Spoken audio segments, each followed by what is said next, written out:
Juste sur l'immigration, Jordan Bardella, ces derniers jours, disait que l'enjeu, c'est la disparition de la France. On en est là ?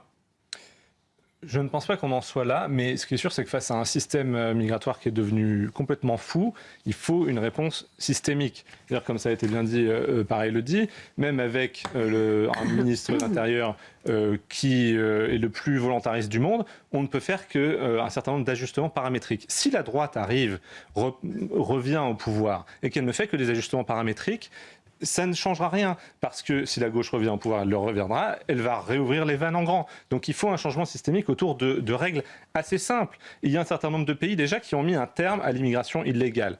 L'Australie notamment, et en résolvant cette question du droit d'asile. Après, il y a un contexte géographique qui fait que c'est peut-être un petit peu plus simple pour les Australiens Ils sont aussi proches que l'Europe de l'Indonésie, donc en vrai la situation géographique est assez similaire, et puis surtout c'est les politiques. La première chose qu'ils ont dit, c'est que si jamais vous arrivez sur le territoire national, qu'un jour vous êtes en situation illégale, vous perdez à tout jamais la possibilité de devenir un résident légal et a fortiori de devenir australien. Ce qui fait que ça renverse en fait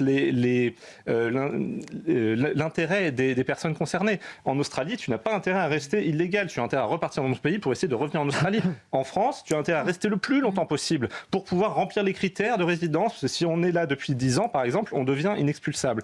Donc il y a plein de choses comme ça. Il faut supprimer la Cour nationale du droit d'asile. Il y a plein de raisons pour lesquelles on est inexpulsable en France. C'est peut-être là que le bas blesse, on est d'accord. Pour que l'asile revienne dans les mains du ministre, et puis sortir de la CEDH et mettre des conditions de ressources très fortes sur les titres de séjour. Ça, c'est pour l'immigration légale. On l'a dit justement, on se paupérise. Mettons une condition de ressources qu'il faut qu'on ait un revenu supérieur au PIB par habitant français pour avoir le droit à un titre de séjour. À trajectoire inchangée, donc si on continue sur cette dynamique, la France ne figurera plus parmi les 10 premières économies mondiales à la fin de la décennie en cours.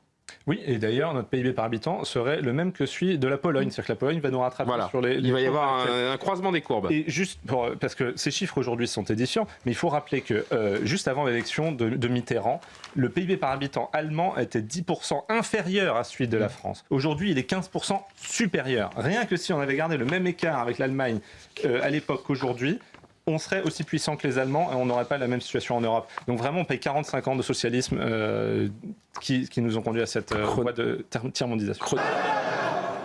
Négocier avec un régime qui veut votre mort, c'est tout un art. Oui, je pense que ces questions de négociation font partie du brouillard de guerre. Il faut rappeler que en juin dernier, quand finalement Donald Trump avait envoyé les B-2 pour attaquer les sites nucléaires iraniens, il y avait déjà des discussions, qu'il y avait des négociations en cours. Pareil avec le Venezuela, ça faisait 6 mois que Donald Trump discutait avec Maduro. Donc ça fait partie du brouillard de guerre, ce qui ne veut pas forcément dire qu'il va y avoir effectivement une attaque, parce que les options sont quand même complexes.